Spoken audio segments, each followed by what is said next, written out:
Hello, আসসালামু আলাইকুম। তো আমি আজকে আপনাদেরকে একটা ভয়ঙ্কর বাস্তবদের কাহিনী শোনাবো। কাহিনীটা ঘটে হলো ঢাকা থেকে এ, তেঁতুলিয়া যাওয়ার সময়। তো ওই লোক অ্যাম্বুলেন্স চালায়, ঠিক আছে? অ্যাম্বুলেন্স চালায়। তার বন্ধু তার বন্ধু থাকে বিদেশ, মানে বাইরে থাকে, সৌদি থাকে। তো তার বন্ধু বাপ একটু অসুস্থ অসুস্থ থাকে। তো তার নিয়ে হসপিটালে আসা লাগে। তো নিয়ে আসে, থাকে। তো হাড়ের সমস্যা থাকে তার। হঠাৎ করে না দিনকা, মানে একদিন এই থাকতে থাকতে সে মরে যায়। বুঝতে পারছেন? তো সে মরে যায়। তো মরে যাওয়ার পর তো লাশ তো নিতে হবে। অ্যাম্বুলেন্স চালক তো, মনে করেন অ্যাম্বুলেন্স যে চালায় সে তো একা, কেউ তো নাই। লাশ তো নিয়ে যেতে হইব। তো লাস্টটা আনছিল ঢাকা মেডিকেল থেকে। তো নিয়ে যাব। তো সে গাড়িতে উঠাইলো। তো উঠানোর পর রাস্তা দিয়ে ভালোই গেল, অনেকক্ষণ চালাইলো, কোনো সমস্যা নেই লাশে। মানে লাশ যেরকম আছে সেরকম। তো অনেকক্ষণ যাওয়ার পর যে লাশের ভিতর থেকে না, কারণ সব মানে কফিন করে রাখছে না, তো গোসল মোসল করে আগে লাশটা কফিনে ঢুকে রাখছে। তো কফিন করে রাখছে। তো তো লাশের কফিনের ভিতর থেকে না শব্দ যাচ্ছে, মানে কি জানি কফিনের ভিতর থেকে ধাক্কাইতেছে। তো সে তো অ্যাম্বুলেন্সের সামনে যে একটা আয়না থাকে না, ওটা কি বলে আমি জানি না। ও আয়নাতে দেখতে পাই যাচ্ছে যে এই ঘটনা। তো মনে করছে হয়তো গুরুত্ব দেয় না প্রথম। ওরা আবার অনেকক্ষণ পরে দেখে কি যে আবার একই কাহিনী, মানে লাশের কফিন থেকে ডাকাইতেছে ভিতর থেকে। লোক তো একা গাড়ি চালাইতেছে, তো ডাকাইতেছে। তো হঠাৎ কি মনে করেন সে লোক তো ভয়ে একবারে কাতরে যেতেছে না, যে আমি একা একা কি করবো। পর অনেকক্ষণ চালাইতেছে, চালার পর হঠাৎ থেকে কি এক্সিডেন্ট তাকাইছে, লাশুরটা বসে রয়েছে। দেখেন কি একটা অবস্থা, লাশুরটা বসে রয়েছে। তো চোখ সরাইছে, চোখ সরাইয়া মনে করুন সুরা কালাম, চা পারতাছে, দোয়া কালাম সব পড়তাছে। পড়তাছে তো যাইতাছে। তো যাওয়ার পর আবার তাকাইছে কিছুক্ষণ পর, না সব কিছু ঠিকই আছে। তো অনেকক্ষণ চালানোর পর তার গ্যারাম থেকে বেশি দূরেও না, আবার বেশি কাছেও না, এত কাছাকাছিও না, আবার বেশি দূরেও না। তার আইসা পড়ছে তার জঙ্গলে। তো সে রাস্তা চিনে যতদিন ধরে এলাকা যাইতে পারবো, কোনো সমস্যা নেই। তো যাওয়ার কারণে দেয় কি সামনে একটা ছোট্ট একটা মানে চার দোকান। তো দোকানটা একটু বন্ধ করে মানে লোকটা শুয়ে রয়েছে। তো সে গাড়ি থেকে নামলো। তো গাড়ি থেকে নামার পর যে ভিতরে চা, ওই দোকানদার ডাক দিল, ডাক দেওয়ার পর দোকানদার উঠলো। তো ওঠার পর দোকানদারে আপনার চা বানায় দেন, খাই। শুধু ঘটনা শীতের সময় কয়, তো এখন তো ঠান্ডা, চা গরম হইতে হইতে একটু সময় লাগবে, তা আপনি একটু বসেন। তো বসলো, বসার পর ওই দোকানদার গেলাম একটু ভীত, বুঝতে পারছেন? দোকানদারও ভীত।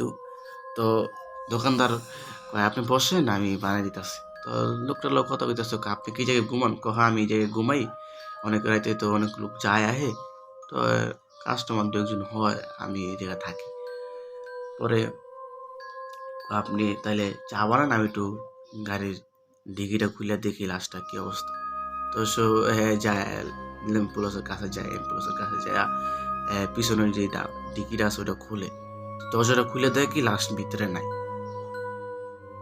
তো এটা কি হইলো, লাশ ভিতরে নেই। যা চালারও কইলো, চালা কয় কয় আল্লাহ ইন্না নিল্লাহি ওয়া ইন্না ইলাইহি রাজিউন। এটা কি হইলো? কয় ভাই ভাই ভাই আমি যাই, ভাই আপনি থাকেন, আপনি যা লাশ বিচ্ছান। কয় হ্যাঁ না, আপনি আমার লগে মানে ওই লোকে ডাকতেছে, কিন্তু ওই লোকের লগে যাইবো না। চালা তো অনেক ভয় পাইছে যে আমি গেলে না আর কি না কি হয়ে যায়, এই জিন ভূতের কাহিনী। পরে ওই লোকে যায়। তো ওই লোকে একাই যায় বিচ্ছাইতে তা লাশ। তো আশেপাশে একটু খোঁজার পর মানে একটু জঙ্গল থেকে দেখি সাদা কাপড় পরে রয়েছে, মানে সাদা কাপড় পরে রয়েছে। তো সাদা কাপড়টা সে আস্তে আস্তে যায়, দেয় সাদা কাপড়টা সরাইছে, না না শুধু কাপড়টাই পরে রয়েছে, লাশটা নেই। তো লাশটা নাই, সে একটু সামনে তাকায় উপরে তাকাইছে, মানে সামনের দিকে যায় উপরে তাকায় দেখে লাশটা একটা মানে একটা ঠাইলার বই জ্বলতাছে। মানে সে একটু হাত বাড়াইলে লাশটা পায় আর কি। হ্যাঁ, ঠাইলার বই জ্বলতেছে। তো মানে কি একটা অবস্থা দেখেন, একলা লাশটা জ্বলতেছে ওই জায়গায়। মানে ওই জায়গায় থাকলে একটা অনুভব করেন, ওই জায়গায় যদি আমরা থাকতাম যে কি অবস্থা হইতো একা। তো ওই লোকের জায়গা কি দূরে গেছে, জায়গা কি ভাই লাশটা তো পাইছি, আর না নামাই দুজনে গাছের মাথায়। ওগুলোকে না ভাই আমি মা বসাই ধোয়া বসাই, আপনি যে একলা করেন ভাই, আমি বাইতে দিকে যাই, আমি নাই। তো ওই লোকে কি করবো, উপায় নেই, বন্ধুর বাপের লাশ যেমনি হোক তো দিয়েই তুই। তো হ্যাঁ গেছে। তো যাওয়ার পর মনে করেন একাই প্রতিদিকে হালকা উইটটা লাশটা ধরবো, বুঝছেন। তা ধরছে মানে ধরবো এরকম টাইপের যে লাশটা ধরার পর অটোমেটিক পইরে গেছে, বুঝছেন। মানে অটোমেটিক পইরা নিচে পইরেই ফিনিশ, মানে নিচেও মানে মাটির লোকে বাজে নেয়, মাটির লোকে বাজার আগে ফিনিশ, লাশটা গায়ে আবার গায়েব হয়ে গেছে। হ্যাঁ, বাস্তব কাহিনী। যদি ওই জায়গায় আপনিও থাকতেন তাহলে কি অবস্থা হতো, আমি থাকতাম। আমি তো এই জায়গায় বলতেছি আমার শরীরের পশম খারাপ যেতেছে, বুঝছেন। তো এটা হওয়ার পর সে দৌড় দিয়ে আয়া পড়ছে, দৌড় দিয়ে আয়া ওই লোকেরে কইতাছে ভাই এই কাহিনী কয়, ভাই কোন কি, এই লোকে তো ভয়ে আরো শেষ, লোকে তো পারে না কাহিনী একটা দেয় ওই চাল। পরে সে গাড়ির ভিতরে যায়, দেখে গাড়ির কাছে যায়, দেয় কি গাড়িতে ওই লাশে আগের মতন আগের জায়গায় পড়ে রয়েছে কফিনের ভিতরে। তো লোকে কি ভাই লাশ তো ওই যে কফি নিত, কয় ভাই তাহলে ভাই আল্লাহ বাঁচাইছে, তাহলে আপনি চালু চালু এই জায়গা ছাড়েন, এই জায়গাটা ভালো না, এই জায়গায় এমনি সমস্যা আছে, আপনি চালু চালু যান। তো ওই লোকে লাশ লয়া পরে বাড়িতে চালু চালু নিয়ে দিয়েছে, ওই কথা আর বাড়িতে কেউ জানায় নাই। পরে ওটার পর হয়তো সবার জানাইছে যে এই ঘটনা এই করছে। দেখেন দুনিয়া অনেক কিছু বলে হইতেছে অলরেডি, আমরা বুঝতে পারতেছি না। তো সবাই সাবধানে থাকবেন, অলমোস্ট পেজের সাথে থাকবেন। যদি আপনারা এই ঘটনাটা শুনতে ইচ্ছুক, যদি ভালো লেগে থাকে তাহলে কমেন্টে জানাবেন, তাহলে আমি আরো সুন্দর কিছু ঘটনা দেওয়ার চেষ্টা করবো। আমার কাছে আরো বাস্তব বাস্তব কাহিনী আছে, ঠিক আছে। আমার নিজের সাথে ঘটা একটা কাহিনী আছে, আপনাদেরকে শোনাবো। অবশ্যই আপনারা আমাকে সাপোর্ট করবেন, অলমোস্ট পেজের সাথে থাকবেন। বাই।